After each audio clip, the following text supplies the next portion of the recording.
Dalam perbincangan kita yang lepas, kita telah mengatakan bahawa Allah Subhanahu wa taala memang sengaja melakukan sesuatu kepada kita supaya kita merasa tidak selesa dengan hidup dunia ini.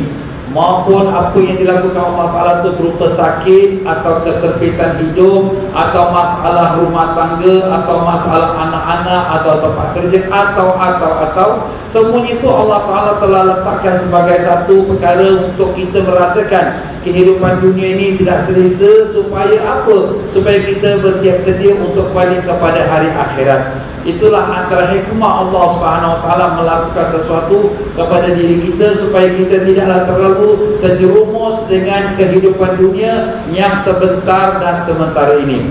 Namun demikian, Allah Subhanahu wa taala juga telah memberikan pesanan kepada kita bahawa hidup dunia ini sepertilah kita katakan pokok yang hijau, yang di mana akhirnya akan menjadi daun yang kering, dan kemudian daun itu akan bertaburan, bersepah-sepah, dan akhirnya akan menjadi bahan bakaran. Itulah ibaratnya dunia. Tidak ada apa yang akan membawa kita manfaatnya melainkan amalan-amalan yang soleh kita kepada Allah Subhanahu wa taala. Dan demikian pula telah disebutkan dalam pelajaran kita lepas bahawa Allah SWT mengetahui bahawa kita ini tidak akan dapat bertindak dengan hanya teori atau pendengar saja. Maka dengan sebab itulah Allah SWT menjadikanlah kehidupan kita dengan masalah-masalah supaya kita sentiasa mendekatkan diri pada Allah. Sebab sudah menjadi lumrahnya bila orang ada masalah, dia pun rajin sembahyang tahajud, baca yasin, rajin pula sembahyang hajat, rajin pula bersedekah. Tapi bila tak ada masalah, dia pun kadang lalai, lupa pada Allah. Jadi kadang-kadang masalah ni sebenarnya Allah Ta'ala jadikan untuk kebaikan diri kita, walaupun pada zahirnya tak bagus. Umpamanya kerana kita kehidupan sempit, ekonomi kita susah, kan kurang bagus kalau kita lihat pada zahir. Tapi itu pada mata kasar kita sebenarnya, hakikatnya itu adalah kebaikan untuk kita. Begitu juga kadang-kadang orang fitnah kita, orang mengata kita, mungkin pada zahirnya tak bagus, tapi hakikatnya itulah kebaikan untuk kita. Kenapa? Dengan orang mengata kita, memfitnah kita, kita pun terus mendekatkan diri pada Allah, terus bergantung kepada Allah. Begitu juga dengan masalah rumah tangga, suami kita nak kahwin, ataupun anak kita masalah tak nak kahwin, atau macam-macam. Jadi hati kita pun bergantung kepada Allah, doa selalu pada Allah. Jadi ini pun sebenarnya adalah hikmah Allah Subhanahu wa taala. Walaupun pada zahirnya itu adalah satu perkara yang tidak baik untuk diri kita, pada zahirnya hakikatnya adalah baik untuk diri kita. Namun demikian, kita menyambung kembali dalam pelajaran kita hari ini di muka suratnya 260 yang telah diberi tajuk oleh Tuan Mengarang kita, ilmu yang berguna, iaitu pada kalam hikmah 243, iaitu berkata Al-Imam Ibn Atha'illah Sekandari rahimahullah ta'ala, semoga Allah merahmati akan rohnya dan manfaatkan ilmunya kepada kita dunia dan akhirat. Ilmu yang berguna, ilmu yang bermanfaat, ialah yang meluas dalam dada sinar cahayanya dan membuka penutup hati. Jadi makna ilmu yang manfaat ini, dia akan menjadikan hati kita bercahaya dan membukakan hijab-hijab yang menutupi hati kita. Membuka hijab itu bermacam-macam. Membuka hijab itu ialah membukakan kita mengenal akan keaiban diri kita, kejahatan diri kita. Dan kita terbuka hijab itu mengenal akan musuh kita, iaitu syaitan dan nafsu kita yang jahat. Dan membuka hijab kita itu ialah membuka supaya kita dapat mengenal kepada Allah Ta'ala. Dan dengan itu terus kita mendekatkan diri pada Allah. Jadi itulah apabila dia dapat ilmu yang manfaat. Kalau ilmu yang tak manfaat, maka dia akan tenggelam hanya dalam dunia. Dia sibuk mengata orang, mengutuk orang, mencari kesalahan orang, tapi diri sendiri pun dia tak sedar akan kesalahan diri dia. Itulah namanya ilmu yang tak manfaat. Jadi berkata Tuan Pengarang kita, ilmu yang berguna, yang bermanfaat itu ialah mengenal zat Allah Ta'ala dan sifat serta asma Allah, nama-nama Allah dan perbuatan Allah. Juga mengerti bagaimana mengabdikan diri kepada Allah serta beradab kepada Allah Ta'ala.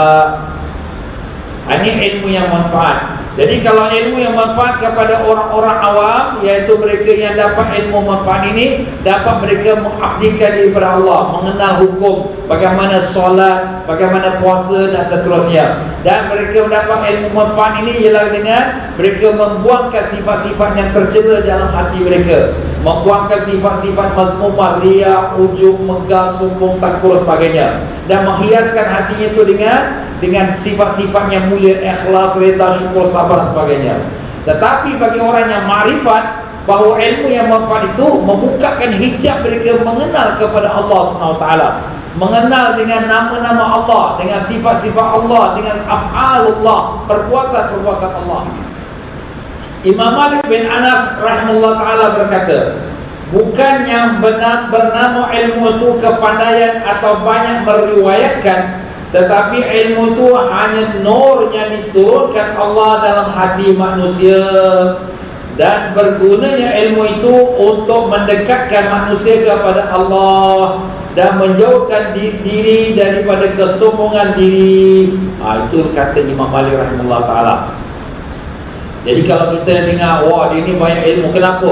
Wah dia kod hadis, kod Quran, wah dia ambil nukil pada Quran, nukil pada hadis, nukil pada kata-kata alim ulama. Itu belum lagi dinamakan ilmu yang manfaat. Habis bukan ilmu tu. Ilmu manfaat ialah nur yang Allah limpahkan ke dalam hati seorang hamba, yang dimana dengan nur itu makin lagi dia bertambah dekat kepada Allah Ta'ala. Sebab tu di dalam hadis Nabi sallallahu alaihi wasallam bersabda, man izdada ilman wa lam yazdad hudan lam yazdad indallahi illa bu'da. Sesiapa yang bertambah ilmu tapi tidak bertambah hidayat, maka dia tidak bertambah melainkan bertambah jauh dia daripada Allah. Macam mana tu? Dia belajar, makin ilmu makin bertambah, tapi hidayat tak bertambah. Kenapa hidayat tak bertambah? Ibadat berkurang, maksiat bertambah pula maksiat. Dulu tak pernah buat maksiat, sekarang dah pandai buat maksiat. Dulu dia sembahyang tahajud, sekarang terkejut, sembahyang tahajud pun dah jarang. Jadi orang macam ini, dia sebenarnya walaupun bertambah ilmu, tapi dia bertambah jauh daripada Allah. Jadi sini ukuran kita bukan ukuran banyak ilmu, tapi ukurannya ialah bagaimana ilmu itu diamalkan. Kalau ilmu itu banyak tapi amalannya tidak, sebenarnya dia makin berjauh daripada Allah. Seperti iblis. Iblis ilmunya banyak, tapi dia tidak beramal dengan ilmunya, sampai akhirnya dia dilontar keluar daripada syurga. Sebab tu kita namakan ar-rajim, yang direjam. Itulah dia tuan-tuan. Waliyahzubillah mazalik. Allahumma ya Allah, ya Tuhan kami, kurniakanlah kami ilmu yang manfaat ya Allah. Jadikanlah ilmu yang kau beri pada kami dapat kami beramal dengan ya Rahman. Mudahkanlah kami beramal dengan ilmu yang kau beri pada kami ya Allah. Janganlah kau jadikan kami orang yang hanya berilmu tetapi menyalahi akan pengetahuan ilmu yang kau beri pada kami. Tolonglah kami ya Allah. Kami tak mampu untuk mengamalkan amalan ilmu yang kami pelajari. Kalau tidak dengan bantuan dan pertolongan-Mu, tolonglah kami ya Rahman, bantulah kami ya Rahim. Janganlah kau biarkan kami dikuasai nafsu dan syaitan. Dengan keberkahan syafaat Nabi kami Rasulullah sallallahu alaihi wasallam.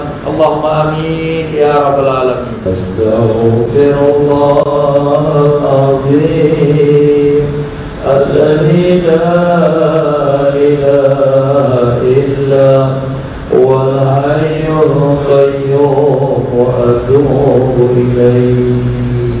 Subhanakallahumma bihamdika asyhadu an la ilaha illa anta astaghfiruka wa atubu ilayk.